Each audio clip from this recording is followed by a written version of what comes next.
Түстер. Бүгін жер бетінде қандай түстер бар екенін үйренеміз. Сәлем балақай, менің есімім Үкі апай, сендермен бірге көптеген ақпараттар білетін боламыз. Қызыл, қызыл, сары, сары, көк, көк, жасыл,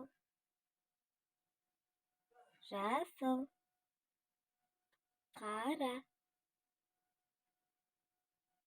қара, ақ, ақ, қоңыр, қоңыр. Жарайсың балақай, тағы қандай сөздерді айтып үйренгің келеді? Комментарийға жазып кет.